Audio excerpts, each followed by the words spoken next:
ನಮಸ್ಕಾರ ಎಲ್ಲರಿಗೂ ಋತಿ ಲಾಗ್ಸ್ಗೆ ಸ್ವಾಗತ. ನಾನಿವತ್ತು ಸಾಬುದಾನಿ ಕಿಚಡಿ ಅಥವಾ ಸಬ್ಬಕ್ಕಿ ಕಿಚಡಿ ಯಾವ ರೀತಿ ಮಾಡೋದು ಅಂತ ತೋರಿಸ್ಕೊಡ್ತಾ ಇದ್ದೀನಿ. ಈ ಸಬ್ಬಕ್ಕಿಯನ್ನು ನೀರಲ್ಲಿ 2-3 ಸಾರಿ ತೊಳ್ಕೊಬೇಕು. ಅದಾದ ನಂತರ ಸಾಬುದಾನಿ ಮುಳುಗೋವರೆಗೂ ಮಾತ್ರ ನೀರನ್ನು ಹಾಕಿ ಒಂದು 6 ಗಂಟೆಗಳ ಕಾಲ ಅದನ್ನು ನೆನೆಯಲು ಬಿಡಬೇಕು. ಅದಾದ ನಂತರ ನಾನಿವಾಗ ತೋರಿಸಿದ್ನಲ್ಲ ಆ ರೀತಿ ಉದುರಾದಂತಹ ಸಾಬುದಾನಿ ನಮಗೆ ರೆಡಿ ಆಗ್ತಾವೆ. ಇವಾಗ ಇದನ್ನು ಒಗ್ಗರಣೆ ಹಾಕೊಳ್ಳೋಣ. ಒಂದು ಪಾತ್ರೆ ಇಟ್ಟು ಪಾತ್ರೆ ಕಾದಾದ ನಂತರ ಎಣ್ಣೆ ಹಾಕಿ ಜೀರಿಗೆ, ಸಾಸಿವೆ, ಮೆಣಸಿನ್ಕಾಯಿ ಹಾಕಿ ಸರಿಯಾಗಿ ಹುರ್ಕೊಂಡು ಆಮೇಲೆ ಕರಿಬೇವನ್ನು ಹಾಕಿ ಸರಿಯಾಗಿ ಫ್ರೈ ಮಾಡ್ಕೋಬೇಕು. ಇದು ಫ್ರೈ ಮಾಡ್ಕೊಂಡಾದಮೇಲೆ ಉದುರಾಗಿರುವಂತಹ ರೆಡಿಯಾಗಿರುವಂಥ ಸಾಬುದಾನಿ ಅಥವಾ ಸಬ್ಬಕ್ಕಿಯನ್ನು ಸ್ಟವನ್ನು ಆಫ್ ಮಾಡಿ ಸಾಬುದಾನಿ ಹಾಕಬೇಕು. ಸ್ಟವ್ ಆನಲ್ಲಿ ಇರಬಾರ್ದು. ಸ್ಟವನ್ನು ಆಫ್ ಮಾಡಿ ಸಾಬುದಾನಿಯನ್ನು ಸೇರಿಸಬೇಕು. ಇದಾದ ನಂತರ ಸಾಬುದಾನಿ ಸೇರಿಸಿದ ನಂತರ ನಾವು 5-6 ಸ್ಪೂನ್ ಟೇಬಲ್ ಸ್ಪೂನಷ್ಟು ಶೇಂಗಾ ಪೌಡರು ಹಾಕಿ ಸರಿಯಾಗಿ ಇದನ್ನು ಫ್ರೈ ಮಾಡ್ತಾ ಹೋಗಬೇಕು. ಒಂದು 5-10 ನಿಮಿಷ ಆದರೂ ಫ್ರೈ ಮಾಡಬೇಕು.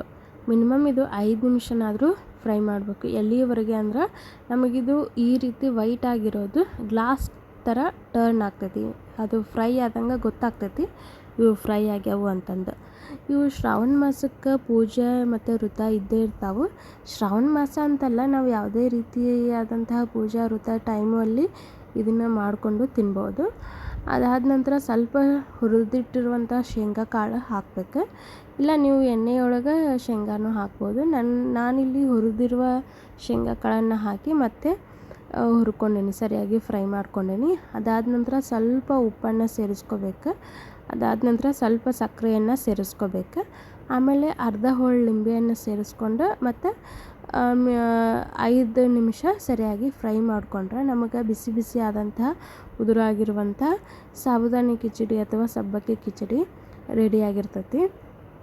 ನಾವು ವ್ರತ ಸಮಯದಲ್ಲಿ ಈ ಸಾಬುದಾನಿ ಕಿಚಡಿ ರೆಡಿ ಮಾಡಿಕೊಂಡು ತಿನ್ಬಹುದು. ಅಥವಾ ಅವಲಕ್ಕಿನೂ ಶ್ರೇಷ್ಠ ಅಂತಾರೆ. ವ್ರತ ಪೂಜೆ ಸಮಯದೊಳಗೆ ಸಾಯಂಕಾಲವರೆಗೂ ಉಪವಾಸ ಮಾಡಿ ಪೂಜೆ ಮುಗಿಸೋದಿರ್ತೈತಲ್ಲ, ಇದನ್ನೇ ನಾವು ಸೇವಿಸಿದ್ರೆ ಶ್ರೇಷ್ಠ ಅಂತಂದು ಒಂದು ಪದ್ಧತಿ ಹಿಂದಿನಿಂದನೂ ಕೇಳ್ಕೊಂಡು ಬಂದೀವಿ.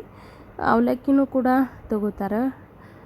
ಈ ರೀತಿ ಒಂದು ಸಲ ಸಿಂಪಲ್ಲಾಗಿರುವಂತಹ ಸಾಬುದಾನಿ ಕಿಚಡಿ ನೀವು ಕೂಡ ಮಾಡಿ ನೋಡಿರಿ. ಯಾವ ರೀತಿ ಬಂದೈತಿ ಅಂತಂದು ಕಮೆಂಟ್ ಹಾಕಿರಿ. ಮೇನ್ ಇದ್ರಾಗ ಇಂಪಾರ್ಟೆಂಟ್ ಅಂದ್ರೆ ಸಾಬುದಾನಿ ನೆನೆ ಹಾಕೋದು. ನೀಟಾಗಿ ಒಂದು 2-3 ಸಾರಿ ಸಾಬುದಾನಿಯನ್ನು ತೊಳ್ಕೊಂಡು ಅದು ಎಷ್ಟು ಸಾಬುದಾನಿ ಎಷ್ಟಿರ್ತೈತಲ್ಲ ಅಷ್ಟೇ ಅಳತಿ ಅಂದರೆ ಅದು ಮುಳುಗೋವಷ್ಟು ನೀರನ್ನು ಹಾಕಿ ಒಂದು ಪ್ಲೇಟ್ ಮುಚ್ಚಿ ಎತ್ತಿಟ್ಬಿಟ್ರೆ ಆತು. ಸಾಬುದಾನಿ ನಮಗೆ ರೆಡಿ ಆಗ್ತಾವೆ. ಅದಾದ ನಂತರ ನಾನು ಯಾವ ರೀತಿ ಒಗ್ಗರಣೆ ಹಾಕಬೇಕು ಅನ್ನೋದು ಹೇಳ್ಕೊಟ್ಟಿನಲ್ಲ, ಆ ರೀತಿ ಅದೇ ಪ್ರೊಸೆಸನ್ನು ನೀವು ಫಾಲೋ ಮಾಡಿರಿ. ಗರಿ ಆದಂತಹ ಉದುರಾಗಿರುವಂತಹ ಟೇಸ್ಟಿ ಕೂಡ ಆಗಿರುವಂಥ ಸಾಬುದಾನಿ ನಮಗೆ ರೆಡಿ ಆಗ್ತಾವೆ. ಇಲ್ಲಿ ನೀವು ಕಲರಿಗೆ ಅರಿಶಿನನೂ ಹಾಕೋಬೋದು. ನಾನಿಲ್ಲಿ ಅರಿಶಿನ ಪುಡಿ ಹಾಕಿಲ್ಲ, ನೀವು ಬೇಕಂದ್ರೆ ಹಾಕೋಬೋದು. ಅರಿಶಿನ ಹಾಕಿದರೆ ಯೆಲ್ಲೋ ಕಲರ್ ಸಾಬುದಾನಿ ರೆಡಿ ಆಗ್ತಾವೆ. ನೋಡ್ತಿರಲ್ಲ ನೀವೇ ಎಷ್ಟು ಉದುರಾಗಿರುವಂಥ ಸಾಬುದಾನಿ ರೆಡಿ ಆಗ್ಯಾವು. ನೀವು ಕೂಡ ಒಂದು ಸಲ ಟ್ರೈ ಮಾಡಿ. ಈ ಚಾನಲ್ಗೆ ಸಬ್ಸ್ಕ್ರೈಬ್ ಮಾಡಿ, ಲೈಕ್ ಮಾಡಿ. Thank you, bye.